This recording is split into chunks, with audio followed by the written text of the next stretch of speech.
monks, they did some stuff too. I like the monks in 5e. I know a lot of people think that they weren't very good, but I feel like they were very OP, and I like that when you got to a certain level. But in this new edition, they've added some stuff, they've changed some stuff, they've manipulated stuff, they've given monks more things. What do you guys feel? Let's start with Sean. Monks in 2024 Dungeons and Dragons got to glow up. They got a lot of improvements, and I would love to talk about the subclass that we're already aware of. Okay, which one? Their way of 4 elements. No, warrior of the elements. So warrior of the 4 elements. Not only does it allow you to do some cantripy type stuff with the various elements, but you get to start making spheres of energy like fire, ice, or whatever. Oh yeah, Airbender. But what I like about level 11 is you get movement powers.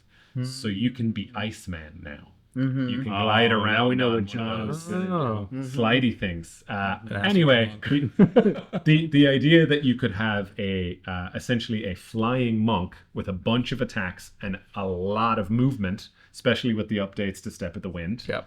And they have a reach of 10 feet on their attacks rather than just adjacent. I just think that's cool. I think a monk could fight a dragon now.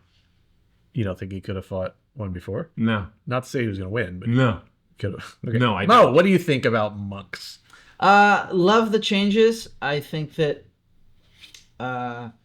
monks are one of those things that everybody wants to play, but just haven't quite really gone all the way. I'm hoping this will help. I think it's going to be interesting to see what happens with stunning strikes, in that it ends on the start of your next turn rather than the end, which we all know the feeling of getting shut down or our encounter shut down as DMs because the monk shuts everybody down.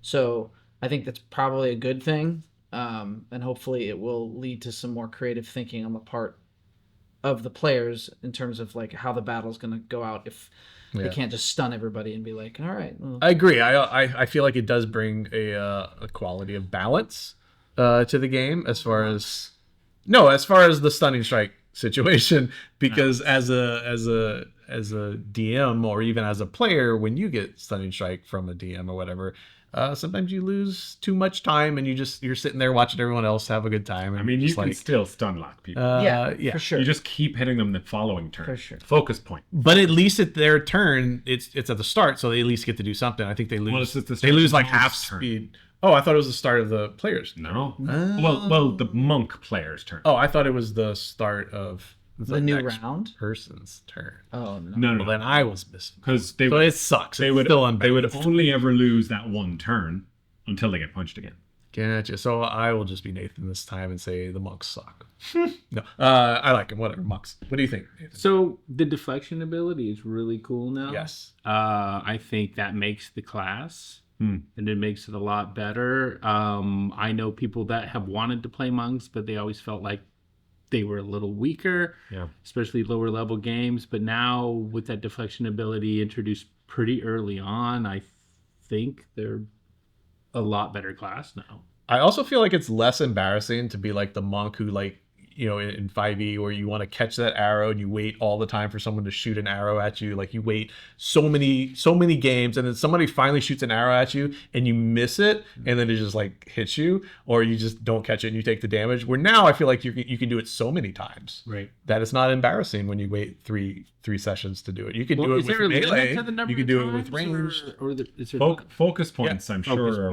What are the decisions? You spin the focus point to put the damage on someone else, but you make the check, I think, too. You have to make a check, yeah. You make the check to see if you deflect it, and then you spin your focus points to put the damage onto someone else within 5 feet. I love it. Or 60 feet for ranged, so you can still catch arrows and throw it at people. Now, I love it. I think it's fun.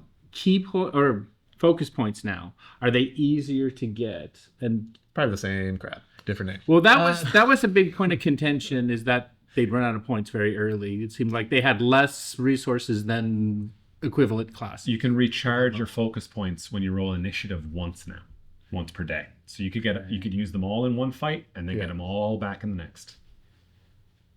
Well, that's cool. So you can kind of get double your focus points. I like it. Yeah, I like it too. If we're all saying we like monks, there's got to be someone out there who hates them. And I'd like to meet you, you vile creature. Please put a comment telling us how much you hate them. Let us know. Well, since Love it. we have a class that we all like, Uh-huh. let's go to another class.